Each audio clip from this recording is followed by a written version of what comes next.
수고하고 무거운 짐진 자들아 다 내게로 오라 내가 너희를 쉬게 하리라. 예수님께서는 약속하셨는데 그 약속 하나 믿고 예배당에 나왔더니 오히려 새로운 짐만 더 지우는 듯합니다. 그래서 요즘 젊은 아이들은 이렇게 말합니다. 저 세상 짐 지고 가기도 버겁거든요. 그러니 제발 저 좀 내버려 두세요. 어른들은 이 말도 못하고 그냥 슬그머니 사라지지만 애들은 요즘 할 말 다 합니다. 바로 이런 이유 때문에 많은 사람들이, 많은 그리스도인들이 큰 교회 그늘 속에 숨어서 무명의 그리스도인으로 살아가고 있습니다. 교회 등록하면서도 이렇게 말합니다. 제발 나 좀 부르지 마세요. 우리 집에 신방 오실 필요도 없습니다. 나 하나님 살아계신 거 믿고 나 혼자 내버려둬도 큐티 잘하고 기도 잘하고 열심히 신앙생활 주일날 빠지지 않을 테니까 우리 집에 전화도 하지 마세요. 건드리지 말고 그냥 내버려 두세요. 좀 쉬고 싶습니다. 꼭 여러분의 심정을 얘기하고 있는 것 같죠? 자, 여기에 중요한 두 가지 질문이 있습니다. 첫째, 신앙이란 도대체 뭐냐 하는 것입니다. 신앙이란 도대체 뭐냐? 신앙이 짐입니까? 아니면 힘입니까? 신앙은 인생의 짐을 가볍게 하고 그 짐을 질 수 있는 파워와 능력과 힘을 주어야 하는 것이 바로 신앙이 아닌가 하는 것입니다. 신앙이 힘이 되어야죠. 어떻게 짐이 된다면 그런 신앙이 뭐 하는데 현대인들에게 필요한 것이냐 하는 것이죠. 두 번째 질문이 있습니다. 도대체 신앙은 언제 필요한가 하는 것입니다. 신앙은 인생과 삶이 팍팍하고 힘들 때 필요한 것이 아니냐 하는 것입니다. 만사형통할 때 모든 일이 잘 풀리고 편안할 때 취미생활하는 것처럼 신앙이 필요하다면 우리처럼 지금 힘들고 괴로운 사람들에게는 신앙이 뭐 하는데 필요하느냐 하는 거죠. 환난과 핍박 중에 사실 신앙이 필요한 거 아니던가요? 우리의 선배들은 그렇게 믿지 않았던가요? 정작 환난과 핍박 중에 아무런 힘이 되지 못하는 신앙생활이라는 건 도대체 우리에게 무슨 의미가 있단 말입니까? 그러니 여러분 대답 좀 해보십시오. 대답하시라고요. 신앙이 뭡니까? 그리고 신앙이 언제 필요한 겁니까? 바로 지금 이렇게 어려운 때에 신앙이 필요한 거 아닌가요? 기도가 필요한 거 아닌가요? 예배가 필요한 거 아닌가요? 60년 전 추운 초겨울 이 차가운 맨 땅에 거적대기를 깔아놓고 천막을 친 이들이 있었습니다. 그들은 돈 많은 사람들도 아니고 힘 있는 사람들도 아니고 여기 서울 토박이들도 아니었습니다. 6.25 전쟁으로 말미암아 정든 고향 땅 다 떠나 여기 낯선 이곳에 임시로 와서 살던 피난민들, 전쟁통에 선발이 잘린 상이용사들, 그리고 몇 명 안 되는 저 지방에서 올라온 가난한 학생들이 전부였습니다. 도대체 그들에게 무슨 힘이 있었겠습니까? 당장 먹고 살아남기도 바쁜 이들이었는데 무슨 시간이 남아 돌아서 무슨 돈으로 교회를 세울 생각을 했단 말입니까? 예배 드릴 시간이나 교회에서 봉사할 시간이 있다면 그 시간에 시장에 나가서 물건 하나라도 더 팔아서 호구지책이라도 해야 할 사람들이 아니었던가요? 그런데 그런 이들은 무슨 힘이 남아 돌아갔어? 돈이 남아 돌아가서 교회를 세울 생각을 했단 말입니다. 그들에게 도대체 신앙은 어떤 의미를 주어진 것이었습니까? 왜 그들은 그렇게 무모한 일들을 그렇게 처절하게 힘든 순간에 시작했더란 말입니까?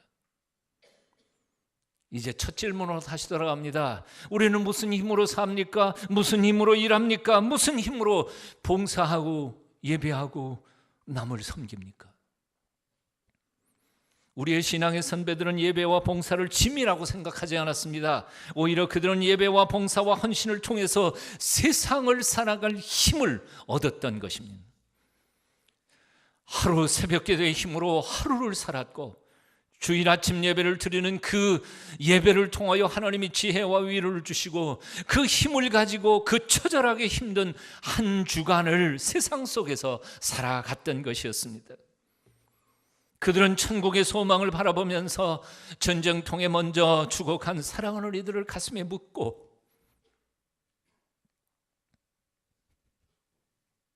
그래도 산 사람은 살아야지. 산 사람은 살아야지. 그리는 눈물 뿌리며 주저앉았던 무릎을 다시 세워서 주먹에 힘을 주고 앞으로 한 발짝 한 발짝 하나님이 주시는 믿음의 힘으로 그 어려운 시대를 살았던 것입니다. 다시 말합니다. 우리의 선배들에게 신앙은 짐이 아니었습니다. 힘이었습니다. 그들에게 예배는 짐이 아니라 독수리의 날개와 같이 창공을 날아 올라가는 하나님이 주신 축복의 선물이었습니다. 너는 알지 못하였느냐? 듣지 못하였느냐?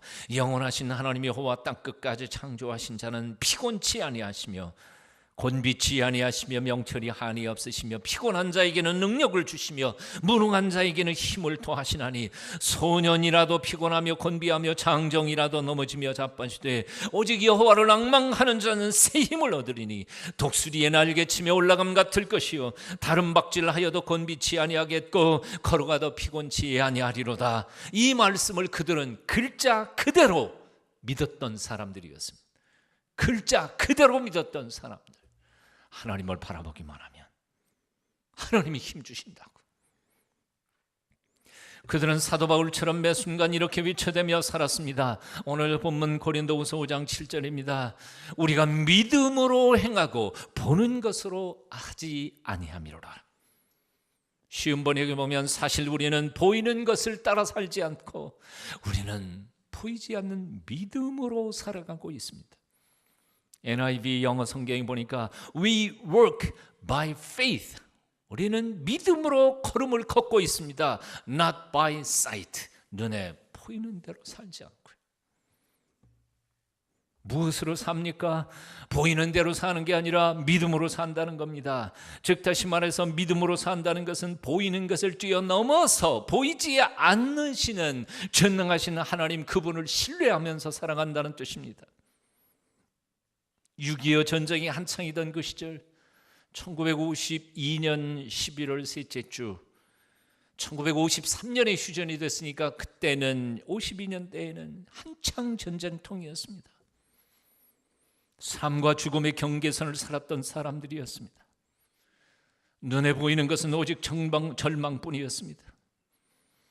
그들의 눈에는 한 조각의 희망도 사실 보기 힘든 때였습니다. 눈을 뜨기만 하면 가슴속에 몰려오는 두려움과 걱정뿐이었습니다. 하지만 눈을 감고 하나님을 향하여 마음의 눈을 뜨는 순간마다 하나님은 그들에게 소망의 빛을 보여주셨습니다. 전능하신 하나님께서 허락하실 찬란한 미래를 그들은 바라보기 시작했습니다. 그래서 그들은 하나님으로 인하여 약한 무릎을 일으키고 주먹 불끈 쥐고 다시 일어서서 다시 하루하루 그 피 흘린 답답한 괴로운 하루하루를 사셨던 것입니다. 생명과 인생의 주인이신 하나님이 우리의 하나님 아버지께서 책임져 주실 줄로 믿고 두려워하지 않았습니다. 조급해하지 않았습니다. 안달하지 않았습니다. 하나님의 때를 기다리며 주어진 삶 속에서 최선을 다했습니다. 바로 60년 전 이 땅에 동순교회를 세우신 우리 믿음의 선배들의 모습이었습니다. 그리고 그 열매로 오늘 여러분과 저는 여기서 이렇게 아름다운 예배당에서 하나님 앞에 예배를 드립니다.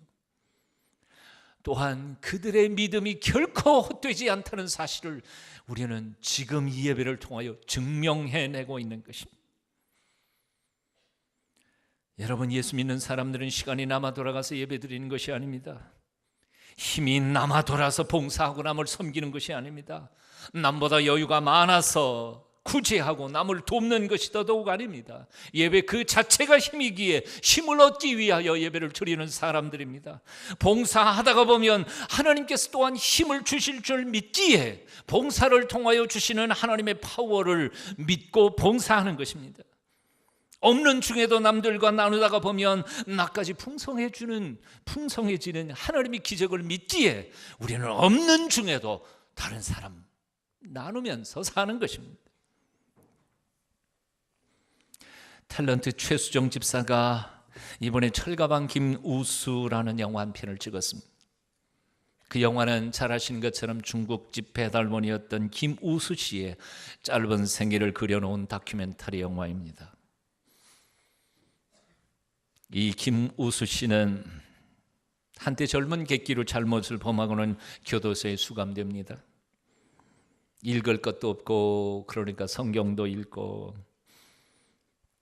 교계 신문도 읽다가 교계 신문 한쪽 귀퉁이에 참 어렵게 살아가는 고아들에 대한 기사를 한쪽 읽습니다.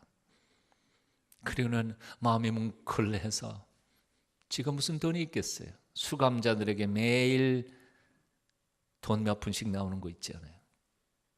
월급처럼 받는 그 돈에서 떼서, 그것도 모자라는데 떼서 그 고아들에게 돈을 보냈습니다. 그 아이들이 감사의 편지를 썼습니다. 자기 생전 처음으로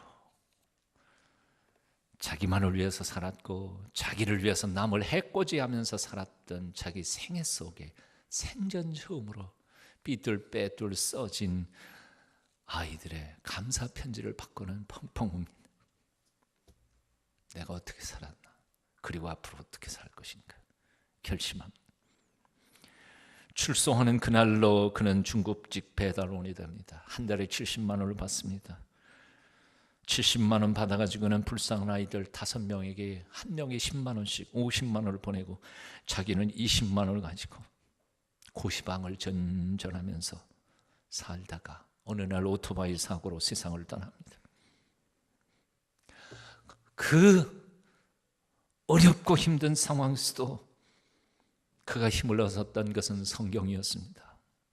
그 중에도 가장 사랑했던 성경 구절은 시편 23편 1절이었습니다. 여호와는 나의 목자시니 내가 부족함이 없으리로다. 하나도 부족함이 없습니다. 병원에서 죽어가면서 마지막 남긴 말이 있었다고 합니다. 옆에 있는 사람들한테 당신은 행복하십니까? 나는 행복합니다. 그동안 너무너무 모두 고마웠습니다. 그리고 죽었다 그래요. 이 얘기를 최수정 씨가 그 연기를 하면서 그 대사를 하는데 얼마나 통곡을 했는지 모른다고 고백을 합니다. 당신은 행복합니까? 나는 행복합니다. 그동안 모두 고마웠습니다. 돈이 남아 돌아서 가난한 사람들에게 매달 50만 원씩 보냈던 게 아닙니다. 누가 칼을 목에다 대고 야 70만 원 중에 50만 원 떼, 그런다고 그럴 사람이 세상에 누가 있겠습니까? 그럼에도 불구하고 이 사람은요, 그렇게 사는 자신의 삶 속에서 삶의 의미를 발견했습니다. 행복을 발견했습니다. 기쁨을 누렸습니다. 그래서 당신 행복하세요? 나는 행복해요. 그다가 너무너무 고마웠어요. 이 영화의 주인공으로 수고했던 최수정 집사 내외 하이라시드, 그리고 그의 아주 가까운 신앙의 동지들인 차인표 씨 부부도 모두 한국에서는 둘째가라면 서러울 만큼 자신들의 것들을 아끼지 않고 나누는 남의 천사들입니다.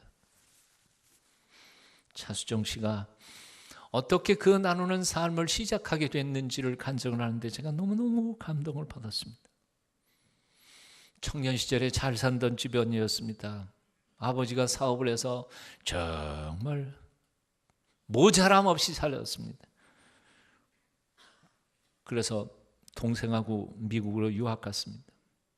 유학 중에 아버지의 기업체가 완전히 망해버렸습니다. 그래서 최수정 집사는 귀국할 수밖에 없었습니다. 하지만 동생은 비행기표 살 수가 없어서 그냥 미국 땅에 떨고 놓고 그냥 혼자 옵니다. 막상 와보니까 가족들이 함께 거할 기거처가 없었던 겁니다. 어머니는 친정집으로 가버리고 아버지는 어딜 갔는지도 모르겠고 동생은 미국 땅에 돈 한 푼 없이 떨어져 있고 자기도 갈 데가 없으니까 할 수 없이 저기 버스터미널 벤치에 웅크리고 그 추운 겨울날 하룻밤 잠을 청하고 있었다고. 웬 거지 아저씨가 지나가다가 자기가 가지고 있던 신문지 한 장을 펴가지고 덮어주면서 이놈아 이거라도 덮으면 좀 견딜만 할 거야. 놀래서 쳐다보는데 그 거지 아저씨의 행색이 자기보다 훨씬 더 못하더라는 거지. 다 떨어진 옷, 그거 주워 입고 거적대기 같은 거 주워 입고 자기 죽을까 봐 자기가 가지고 있던 신문지 한 장 해가지고 덮어주는 거. 그걸 올려다 보고는 마음속에 가슴이 팍 아프더라. 나는 한 번이라도 남 생각해 본 적이 있었나?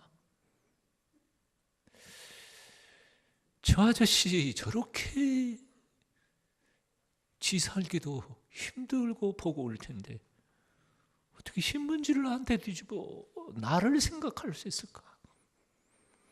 그날 밤 잠을 못 자고 뒤척이다가 그 다음날 아침 결심을 하고 일어났다고 보면 내가 아버지 사업 망했다고 하나님 원망하고 불평하고 소리 지르고 그러고 이거는 옳지 못하다. 내 손으로 일하자. 그래서 그날부터 노동판에 나간 겁니다. 노동판에서 하루 품삯 받으면 또 떼놓고 고아원 보내고 떼놓고 그때부터 시작했다고 그래요. 그러던 중에 하나님께서 은총을 베풀어 주시어서 어떤 학생 하나를 가르치는 아르바이트 자리가 났는데 그 집에서 아이를 가르치다가 보니까 그 집이 하필이면 KBS 예능국장집이었다고 합니다. 어느 날 밑도 끝도 없이 그 양반이 최수정 씨를 보고 너 드라마 하나 할래? 자기는 그때까지 연기가 뭔지 드라마가 뭔지 생각해 본 적도 없고 그래서 첫 마디가 이랬다 그럽니다. 그거 하면 돈 줘요? 그래서 캐스팅이 돼서 지금까지 이렇게 하나님이 하루아침에 어느 날 자고 일어나니까 인기 배우가 돼 있더라는 것이요. 하나님이 자기의 마음, 선한 마음을 기억해 주시고 은혜를 베푸신 것이 아닌가 그렇게 고백합니다. 한번 따라해 보실래요? 거지도 나눌 게 있다. 좀 정성껏 하세요. 거지도 나눌 게 있다. 신문 한 장도 큰 사랑이 될 수 있다. 신앙생활은 짐이 아닙니다. 나누는 것은 소비가 아니라 저축입니다. 누구에게? 하나님께 저축하는 거예요. 힘은 내야 나는 법입니다. 주저앉아 있으면 점점 더 힘을 잃어버리고 말 것입니다. 그러므로 힘을 내셔야 합니다. 주저앉아 계시면 아무도 나를 일으켜줄 사람 없어요. 일어나셔야 돼요. 아무리 힘들고 어려워도 주먹 불끈 쥐고 다시 일어나서 남을 위하여 살기를 작정하고 결단하고 뛰고 달려보십시오. 나 먹을 것도 하나님이 책임져 주실 줄로 믿습니다. 내가 남아서 주는 거 아닙니다. 주어야 남는 법입니다. 쓸 것 다 쓰고 먹을 것 다 먹고 어떻게 남을 도울 수 있겠습니까? 내가 편하면 다른 사람 누군가는 불편하게 돼 있고 내가 불편하면 그 대가로 남은 또 편하게 될 수 있습니다. 다시 말해서 내가 내 한 몸 조금 불편해서 남들이 행복해질 수만 있다면 그렇게 살기로 결단하고 살아가는 것이 바로 예수님의 제자된 삶의 모습이라 그 말입니다. 믿으세요? 그렇게 하셔야 합니다. 무슨 힘으로 사는가, 무슨 힘으로 섬기고 봉사하는가, 믿음의 힘으로 삽니다. 그리고 사랑의 힘으로 섬깁니다. 앞길 뒷길 옆길 다 막혔어도 하늘로 열린 하늘길을 바라보면서 예배 가운데 오시는 하나님을 바라보며 그 전능하심을 묵상하는 힘으로 우리는 당당하게 이 어려운 삶 한복판에서 힘있게 살아가는 줄로 믿습니다. 내 힘은 다 빠져버렸고 바닥을 쳤지만 내 영혼에 부어주시는 하늘의 위로와 성령님의 능력으로 우리는 넉넉히 세상을 이기는 법입니다. 믿어야 합니다. 헨리 나우엔의 상처받은 치유자라고 하는 책 속에 소개된 탈무드의 이야기 한 편을 소개합니다. 요시아라고 하는 랍비가 예언자 엘리야를 우연히 만나서 물었습니다. 메시아께서 언제 오실까요? 엘리야가 대답했습니다. 가서 그분에게 직접 물어보시오. 아니 그럼 오셨어요? 그분이 어디 계시는데요? 성문 앞에 상처투성인 수많은 가난한 사람들과 함께 앉아 계십니다. 그렇다면 그 수많은 사람들 중에서 어떻게 제가 메시아를 알아볼 수 있을까요? 모든 사람들은 다 자신들의 상처를 한꺼번에 다 풀어헤쳤다가 다 한꺼번에 싸매지만 오직 딱 한 번에 한 군데씩 상처만 풀었다가 다시 싸매시면서 혼잣말을 하시는 분이 계실 겁니다. 그분은 이렇게 말합니다. 아마 내가 필요하게 될 거야. 그때 내가 지체하지 않기 위해 나는 항상 준비하고 있어야 해. 한마디로 우리의 상처를 치료하러 오시는 메시아는 권위자의 모습으로 통치하러 군림하지 않는다는 겁니다. 우리 인생들의 모든 허물과 상처를 한 몸에 뒤집어 쓰시고 짊어지시고 당신도 상처받은 모습으로 우리 가운데 오셔서 우리와 함께 고통을 받으신다는 것입니다. 모든 인생들은 받은 상처를 한꺼번에 다 쏟아 부으면서 여기도 아프고 여기도 아프고 여기도 아프고 여기도 다 아파 아우성치며 호소하며 불평하며 억울해하지만 단 한 분 메시아로 오시는 예수님만큼은 아파하는 인생들을 살펴보기 위하여 당신의 상처는 한 번에 딱 한 군데만 살피시고 묶어놓고는 또 달려가서 아파하는 사람들을 치유하신다는 것입니다. 여러분, 성숙과 미숙의 차이가 무엇인지 아십니까? 어린아이들은 코에 핏방울 하나만 나도 나 죽는다 소리칩니다. 하지만 며칠 전에 대수술하는 엄마는 자기 배에 수술 자국 실밥 터지는 줄도 모르고 코피 터졌다고 우는 아이 달래며 끌어안고 위로하는 게 어머니입니다. 성숙이 뭐예요? 미숙은 자기만 보는 거고요. 성숙은 자기 아픈 것보다 먼저 옆에 있는 사람의 아픔을 돌아보는 것입니다. 십자가에 높이 달려 예수님께서는 만민의 죄를 대신 짊어지시고 죽어가고 계셨습니다. 숨을 몰아쉬면서 고통으로 시음하신 예수님을 향해 곁에 있던 강도가 말했습니다. 예수여, 당신의 나라에 임하실 때 나를 생각하소서. 평생 제멋대로 산 사람이었습니다. 살인하고 그 죄값을 치르기 위하여 십자가에 달린 흉악한 범죄자였습니다. 그런데 그가 죽음 앞에서 신음소리, 고통의 신음소리를 내뱉고 계시는 예수님께 뻔뻔스럽게 이렇게 청합니다. 예수여, 당신의 나라에 임하실 때 나를 기억해 주소서. 그럼에도 불구하고 주님께서는 주저하지 않으시고 그 고통스러운 순간에도 기쁘게 그에게 이렇게 응답하십니다. 내가 진실로 내게 이르노니 오늘 내가 나와 함께 낙원에 있으리라. 이것이 바로 상처 입은 치유자이신 예수님의 모습입니다. 당신도 죽을 지경인데 살인 강도의 청을 들으시며 낙원에 한 자리를 만들어 가고 계시는 예수님, 사랑의 하나님, 십자가에 죽으신 우리 주님,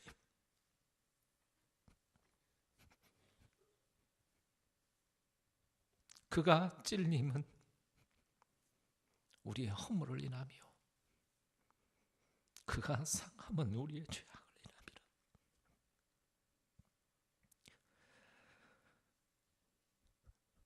그가 징계를 받음으로 우리가 평화를 누리고 그가 채찍에 맞음으로 우리가 나음을 입었도다. 예수님의 상처가 우리의 치료의 원천이요 능력이요 파워가 되었단 말입니다. 예수님께서 받으신 그 상처가 우리를 치료하시는 양약이 된 것입니다. 그분의 상처가 우리의 상처를 치료하십니다. 그분의 눈물이 우리의 조각난 마음을 치료하시며 그분의 보혈의 피가 우리의 죄악을 씻는 것입니다. 그러므로 사랑하는 여러분, 날마다 예수님의 십자가를 깊이 묵상하십시오. 그 십자가를 사랑하는 자마다, 그 십자가를 붙잡고 그 앞에 나아가는 자마다, 그 십자가의 신비한 능력을 믿고 나의 상처보다 옆에 있는 사람의 상처를 보듬어주는 사람마다 하나님의 치유의 능력을, 기적을 경험하게 될 것입니다. 사랑하는 여러분, 오늘 여러분의 모습이 상처투성이이십니까? 나도 죽겠으니 너희 상처 돌보려 용너라 냉정하게 남의 아픔을 외면하지 않으시기를 축원합니다. 내 상처 잠깐 덮어두고 남의 상처를 돌아보며 눈물을 흘려보십시오. 하나님의 치유의 기적이 반드시 나타나 그 사람도 치유받지만 나도 모르는 사이에 나의 상처와 아픔과 인생도 고쳐질 줄로 믿습니다. 베스메스로 올라가던 암소를 생각해 보십시오. 죽을 줄 뻔히 알면서도 예루살렘으로 마지막 선교 여행을 떠나던 사도 바울을 생각해 보십시오. 사명자의 가는 길이 아무리 고달프고 힘들더라도 그 길 올곧게 나아갈 때 하나님은 그 길을 통하여 우리에게 기적을 선물로 주실 것입니다. 그러므로 사명을 결코 포기하지 마십시오. 주께서 맡기신 일들 함부로 내팽개치지 마십시오. 끝까지 붙들어 수행하는 하나님의 사람들이 되시기를 빕니다. 먹고 입고 쓰고 사는 삶에 너무 마음 졸이며 걱정하지 마십시오. 너희는 먼저 그 나라와 그 의를 구하라. 그리하면 이 모든 것을 너희에게 더하시리라. 주님이 약속하지 않으셨습니까? 저희 어머님이 늘 하시던 말씀이 기억납니다. 제가 중고등학교 학생 시절에 하루에 밥 죽 한 끼도 먹기 힘들 그 시기에 불평을 하면 어머니는 늘 이렇게 말씀하셨습니다. 야, 6.25 때도 살아남았다. 이 정도는 아무것도 아니다. 이까지 끝까지 뭘 그러냐.